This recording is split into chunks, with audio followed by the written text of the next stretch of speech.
Hello, this is Mr. Sharp. Today we're going to begin kind of week one personal financial planning. Uh, Obviously, the course kind of works twofold. One, you have the Dave Ramsey element of it, and then you also get kind of my 2 cents as it sits in terms of each individual week. And so, kind of between the combination of the two, hopefully you can get the best of two worlds. Also, you should be able to see a video of me in the lower right-hand corner. Please don't make fun of my very cool headset.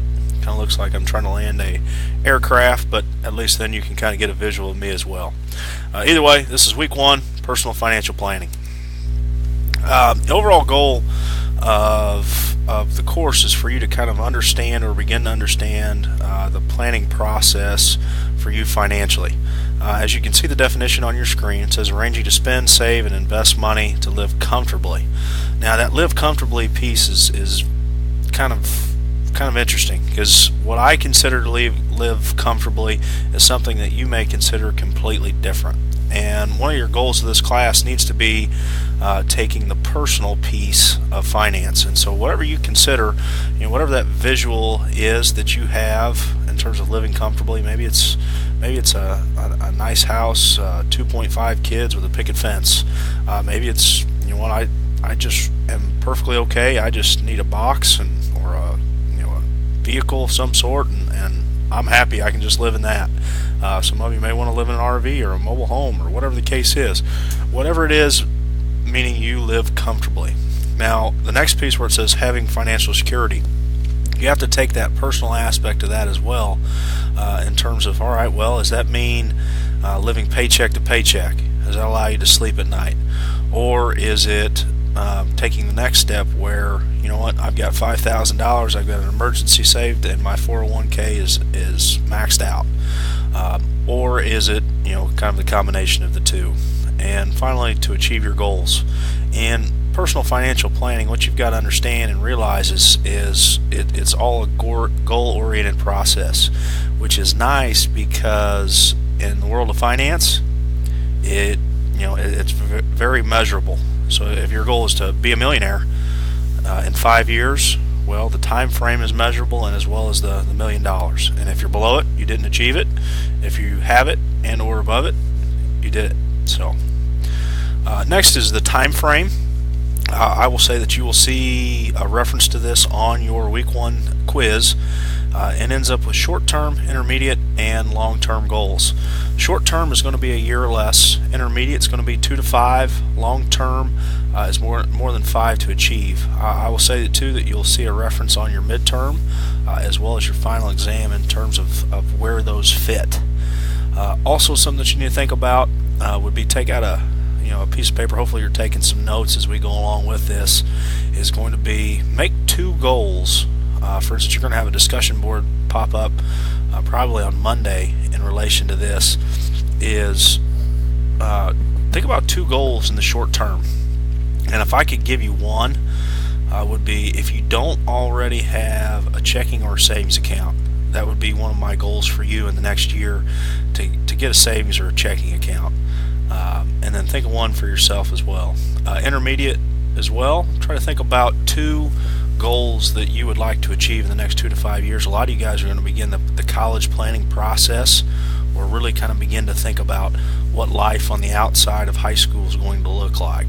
And then finally, long-term goals. A lot of you guys are going to be transitioning out of college and or really kind of starting your first career type job in this time frame, and it gives you kind of an idea or a concept of what that looks like. So in relation to that discussion board that you'll see popping up, you'll kind of have to share some of those goals with your classmates. Types of needs. Excuse me. A service versus a good. Think about a service as something that someone performs for you. For instance, I'm performing an educational service for you right now. If you've ever had your oil changed, if you've ever got a haircut, manicure, pedicure, a massage, anything along those lines, those are all considered a service or a service industry. On the other side of it, a good, something tangible, something that you can physically touch. For instance, this really snazzy headset that I have here, or a cell phone. Those are things that we can actually touch, and that's kind of a good. Consumable goods, things that are going to be purchased often. Here's a example of that. Something that's going to be readily available. A lot of times grocery store items, bread, food, milk, so on. Durable good. A durable good is going to be something that's going to be usually expensive. So for instance, laptops, cars, appliances, anything that's going to be around for a long time that you don't buy very often. Intangible items, these are things that we can't actually touch. The best example I can give you is what you're gaining right now in terms of an education. When you walk across the stage at Park Hill South graduation here in a couple years, it's going to be a great event. And with that, you're gonna get a diploma and a nice little cover, and it's going to say Park Hill South graduate on it. It'll be awesome. But with that, it truly does not measure what you've learned while you've been a student here at Park Hill South. But what it does do is means that you've kind of checked the boxes in terms of what requirements needed to be done, and hopefully you've done those in order to graduate. But those intangible items, for instance, we can touch your diploma, but we can't really touch what you've gained in terms of experience and or knowledge. Economic factors. There's two kind of big ideas here. One is economics and the other is the economy. With economics, this is the study of decisions and decision making in terms of distributing goods and services. What that is economy kind of goes into a lot of things, especially since 2009, since our last recession. It's like its own person. The economy is good, the economy is bad, the economy is coming up, the economy is going down, and economics is this study of that. For instance, there's two classes here at South that are offered that really look into how things are going in the economy. And that's, for instance, AP Micro and Macroeconomics. I believe Coach Twigo teaches those classes. But with that, the economy is overall, it's usually kind of gauged on how the stock market's doing, the production of products, and also how many people are actually purchasing those products. Here are the forces that kind of drive the economy in a nutshell. And these are three of the common market forces that we see. Supply, how much of a good is readily available? Demand, how many people want that? And one of the great examples that I can give you on this is, you may remember a couple years back, there's a thing called the Nintendo Wii, and it came out right before Christmas a couple years back, and it allows you to interact with your TV screen, and you can bowl and you can punch and you can do all these different things. Well, Nintendo was very smart when they did this. They released it right before Christmas to drive up the demand, just as a lot of you guys do. You say, Mom, Dad, I need a Nintendo Wii, all the while knowing that it's more of a want, not a need. But with that being said, your parents try to go out and purchase that for you, and so that drove up the demand. The issue was Nintendo was not able to create enough of these to meet the demand, and so it actually created kind of a black market of these. You could go on eBay or Craigslist at the time and buy them for 2, 3, 4, sometimes 5 times the value of what those cost. Some other examples that you may see on that, a couple of years back, there was Furbies were kind of the thing that was right around Christmas in terms of supply and demand. Supply and demand also ranges gas prices as the production decreases based on supply and demand. That's how we see such a fluctuation in cost. Inflation, I would highlight this one. This is one that we're going to see over and over again. Inflation is the rise of level of prices in goods and services over time. I showed you a minute ago, occasionally I'll drink a Diet Mountain Dew. And with that Diet Mountain Dew, when I began teaching 13 years ago, I was at Park Hill High School at the time. I could go down to the teacher's lounge and put $1 in and get a Diet Mountain Dew.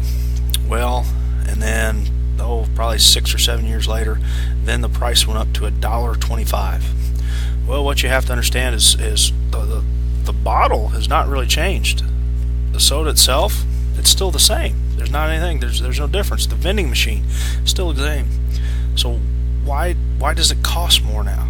Well, that's what inflation is. Think about what a gallon of milk costs right now. Fast forward 20 years. Think about what a gallon of milk is going to cost. It's almost $3-4 right now.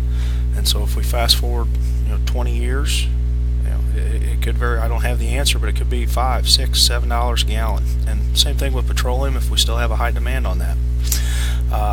But the main cause of that is going to be an increase in demand without an increase in supply. The Federal Reserve System, also known as the Fed. The Fed is a centralized banking unit of the United States. Their primary goal is going to be to regulate the supply of money. It's going to determine interest rates and also sell government securities. Now, to give you kind of what that means in layman's terms, we're lucky enough here in Kansas City to have a Federal Reserve Bank here in town, and so maybe some of you guys have taken a field trip down there and you've gotten a bag of money. And I used to play a joke on some of my kids that I took on field trips, and so I'd say, all right, you get 100 extra credit points if you can paste together a $1 bill out of that bag of money, all the while knowing that it's literally impossible. There are huge shredders down there, which as a finance guy makes me very sad that we're shredding money.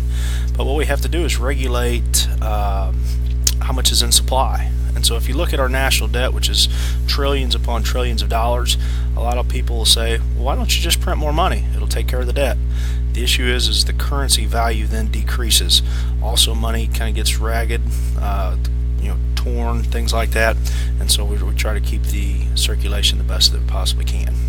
Interest is the price that is paid to use someone else's money or someone use yours.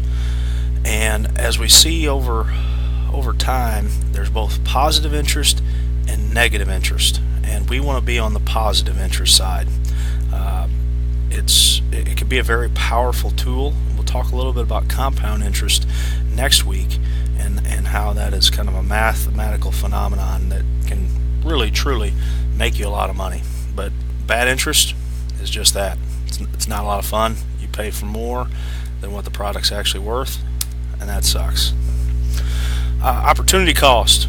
When you make a choice to give something up, to put it in just flat out, say for instance your friend on spring break decides, hey, let's go to Florida. You can come along too. You don't have to worry about the flight or anything else. All you have to do is pay for your food, souvenirs, things like that. Well, at that time, if you're saving for a car, now by making your trip go to Florida, or by you going to Florida, is going to make the process of you saving for that car significantly longer. And so that's kind of, if you have $1, that dollar can only do one thing. Either you keep it or you give it to someone else.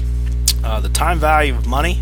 Well, with the time value of money, what this is if we were to look at what $1 is worth now, and if we were to invest that and gain interest in dividends, and I'll teach you about dividends in the stock chapter a little bit later on, and also mutual funds.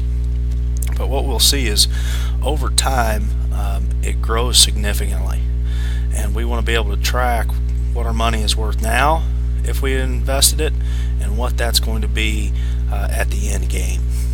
Calculating interest, I'm going to give you an equation here. I'm going to ask that you write it down. You're going to use it all the time, and I call it the SI, or the simple interest equation. And all it is principal times rate times time. Principal meaning the amount of money that you start with, rate meaning what interest rate you're actually receiving it at, and then the time, the amount of time that your money is in that account. We will use this quite often. For instance, we'll use it to solve for simple interest. You could use it, for instance, when you're at the store and you purchase a sweater and it's 20% off. Well, you could just take your principal, whatever the good cost, times 0.20, and it'll tell you exactly how much money off that sweater is. That's going to pretty much wrap up just our quick discussion on week one in terms of overall finance. Unfortunately, these videos can only be 15 minutes, which you're probably thankful for. It keeps me from talking too long, but we will get more into the interest part, and then I'll also have a video posted for you probably on Monday that relates to the time value of money and that compound interest and how money can truly grow over time. Make sure that you hit your due dates this week, especially this being the first week. If you've got questions, please feel free to swing by, give me a call, or send me an email. I hope you had a great first week. I'll talk to you soon. Bye.